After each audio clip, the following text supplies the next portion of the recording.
Alright guys, let's get into what I think is probably my favorite tactic of this game so far. This has been helping me go on play on foot champs, play division rivals, everything.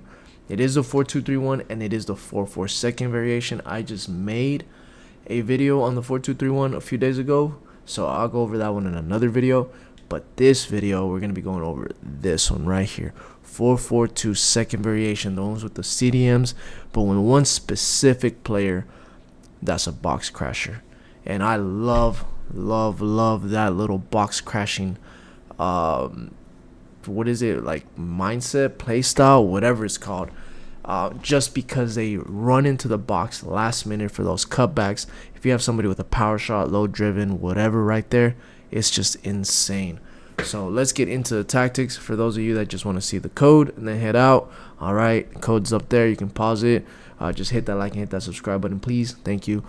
It's capital T as in teacher, capital boy, lowercase t, lower D as in dog, lower C as in cat, upper D as in daughter, lower R as in respect, lower A as in apple, lower D as in daughter, upper P as in Peter, upper R as in Robert, upper V as in Victoria. Dang, those are always so difficult to do. All right, let's get into the actual tactics on how I play and how you can customize it for your own liking. So I play exactly like this, 4-4-2. I play a high line, 70 line. Reason why is because I have two CDMs. Those CDMs sit deep regardless, so they interrupt the play, disrupt the play as much as they possibly can. And I literally just run back with my CDMs. I know it's kind of headless, but I run back with them up until the point where I can't run back with them anymore. Then I'll break apart my back line of 4, and then I'll steal the ball. That's how I play. I don't get scored on that often, except for kickoffs. I hate kickoffs. Those are the worst things in this game. They got worse after that patch, but whatever. Conversation for another day. But this is why I like playing with this formation, just because it's so hard for them to score on you, because you literally run back with your CDMs, and it's just, you don't really break apart your back line of 4, and it's so easy to press with a 4-4-2 as well. That is why you get all these triangles right here. So look at this. You got your left striker, your left CDM, and then your left mid as one triangle, and then the same thing on the other side.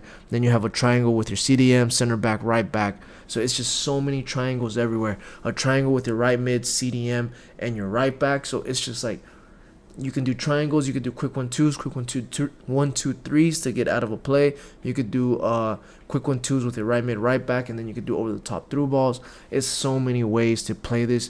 You have your two strikers that you could do quick 1-2s off of them. You can do a quick 1-2 off of a striker in the right mid. You guys get the point. You guys get the point. I'll probably make a video on how to attack and use this formation, because this is how much I love this formation. It's just been my favorite one this game.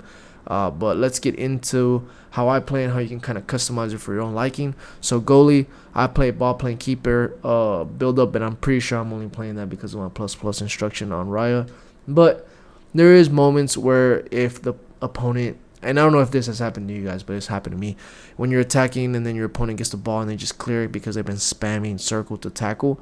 Yeah, if they ever do that and they're spamming tackle, and because you have such a high line and your high line is so high up, instead of them playing sweeper keeper, my goalie is literally outside of the box, and they help you recycle the ball and just start over the play. Instead of you having to run all the way back with your center backs, recycle the play and start over, you have your goalie there. Cool. Both center backs are defender plus. I don't touch them. Don't touch them. Leave them as is. You don't need to do anything to them. Just leave them. They're perfect the way they are. You don't have to touch them. Right back, full back, defend.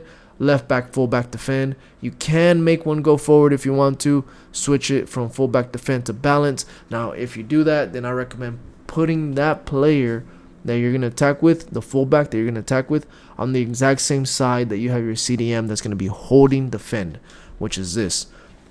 Reason why is because if your fullback bombs forward and they attack, at least you have a CDM there that doesn't bomb forward, that actually helps you cover that empty area. Because if your opponent's playing a 4-2-1-3, which most of them are, and I hate that formation, if your fullback is up there, their winger is going to literally abuse that little empty space and just over the top through ball, and then that's game over. So that is why you should do that. So your left center mid is going to be holding plus defend right there. Your right center mid. Now, if you guys can find somebody that has a box crusher plus like I have, I wanted to buy Mariona, right? But then I found this one. And I was like, and then she has the dynamic, whatever, because of the boss, whatever, because of whatever the promo card was. So I was like, okay, I'm gonna try her. But she just has so good, like, she can score. She runs into the space. Literally, look at the green little boxes. She runs in there last minute into the box to hit those cutbacks. So imagine if you're running down the line with your right mid, you pass it to your striker, you have nobody, you're R1 dribbling, whatever, you have nobody to pass it to. Here comes your right CDM just bombing forward like Jude Bellingham does for Real Madrid. Boom, you hit that cutback, they score first time shot, boom, game over. That's the reason why. And because they are a CDM, they're going to bomb back forward as well to get back into defensive shape. That is why. It's like a few years ago, you guys remember whenever you can switch, or they had the work rates. It was like high work rate and stuff like that. It's basically like that, if that makes sense. So it's like a box to box with a high work rate that allows you to run into the opponent's box last minute. Cool. That's the reason why. So, oops, almost messed it up. So play it exactly like that. One holding, defend, and one box crusher plus. If you don't have a plus, that's fine. Still play them as box crusher. You'll see what I mean. If you don't like the box crusher, then go ahead and switch it to deep line playmaker, and then they'll go forward, but they won't go as forward. Cool. All right. Left mid is gonna be inside forward balance, and the same thing with the right mid, inside forward balance. That's how I've been playing all year, or all year. Oh, I guess it's all year, right? All game cycle, inside forward balance. You can switch it to winger if you want to. That way they can like stick more to the outside if you want. But I like the inside forward just because they do cut inside a lot, especially whenever you're in your opponent's box, and they do give more options for those cutbacks because those cutbacks are crazy. And then both of your strikers are going to be on advanced forward attack. That is it. You can switch one to poacher if you really want to, if you want to make one more attacking than the other. I like to do a lot of quick 1-2s, quick tiki-taka play, so I leave them there. It just gives more options on the build-up. But if you guys just want to spam, if you guys just want to spam through balls, go ahead and just put poacher attack. Cool.